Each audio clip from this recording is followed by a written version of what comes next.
you, everybody. And so now we move on to the best man speech. Now, when researching this, I was once told that a best man's speech should last as long as he's lovemaking. Thanks for listening. No,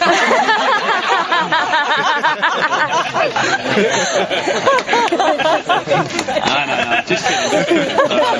But on that note, Pete, it might make sense to brace yourself for an uncomfortable few minutes. And Paula, don't feel left out, because Pete assures me that you'll be getting an uncomfortable few minutes a little bit later on too.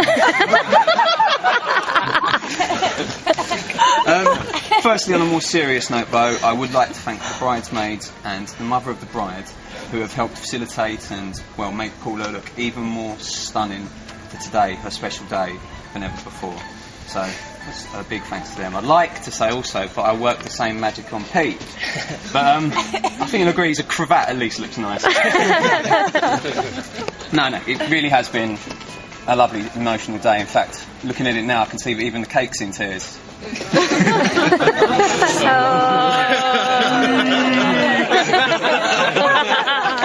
I'd like to thank the 1950s for lending me that joke.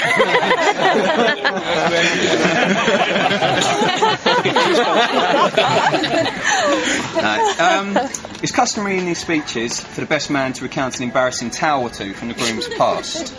And thank you, Al! And believe me, with Pete, there's an absolute wealth to choose from. Some of you will know I met Pete through school. We went to St Joseph's Catholic School just between Streatham and Norwood.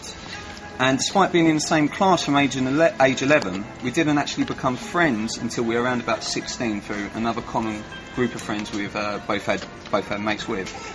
We initially started out talking through one of these friends, but we quickly realised that we had a lot in common ourselves.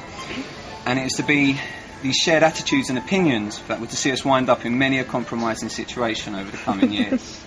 There was a fair few jolly japes and also a few close scrapes, but we managed to get ourselves through. We started hanging out together and going to pubs, clubs and even on holidays. One of which would see me get chased through the resort by a girl's angry father on crutches. He was on the crutches, though, not me. And Pete returned to the hotel room the morning after with arms full of ice cream, topless, and wearing a cowboy hat. Which was made even more bizarre because he started out that night head to toe in white for some reason. So I really, to this day, don't know where that cowboy hat comes from. I reckon he did have a good night for what it was worth.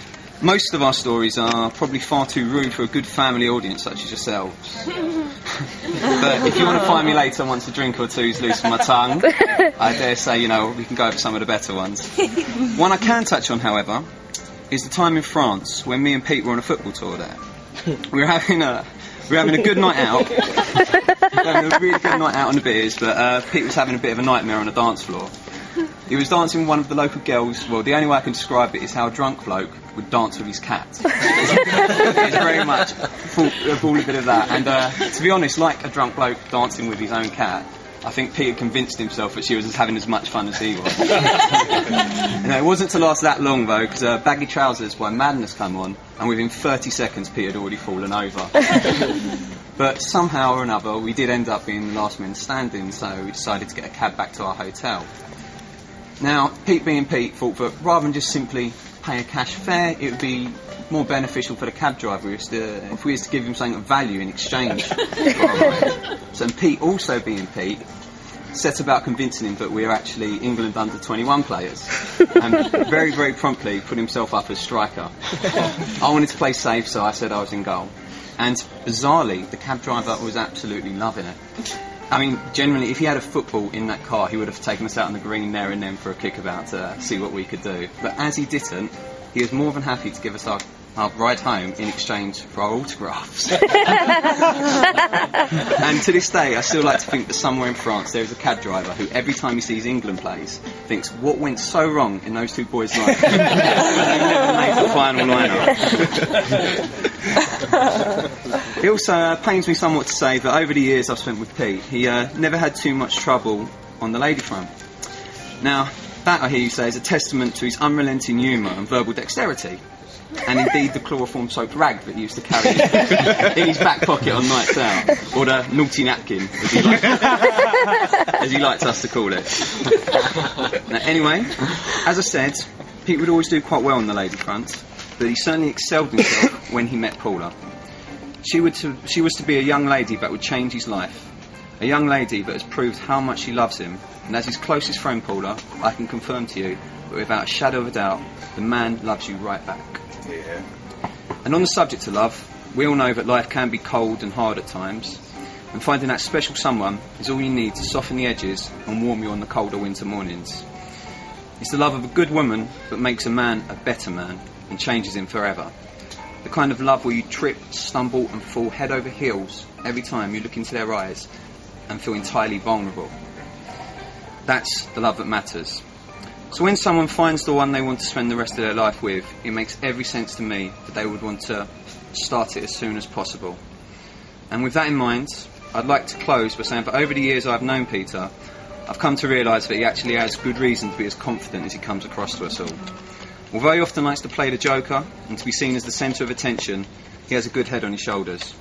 Albeit a big one, but decent nevertheless. His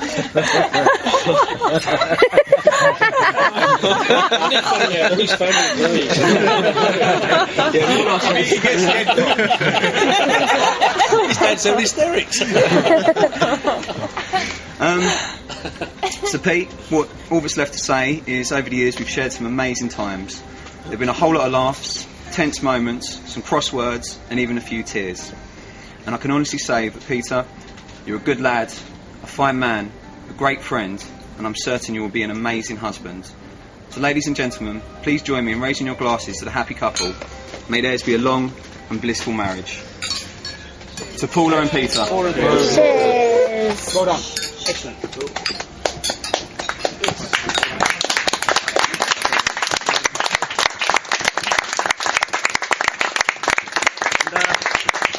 Tom would also like to say a few little words as well. Yeah, mine's going to be very quick. I'd just like to say on behalf of Mummy, Nanny and Grandad and everyone who couldn't make it from England, we wish you all the best. So, it's Pete and Paula. Cheers, Paula.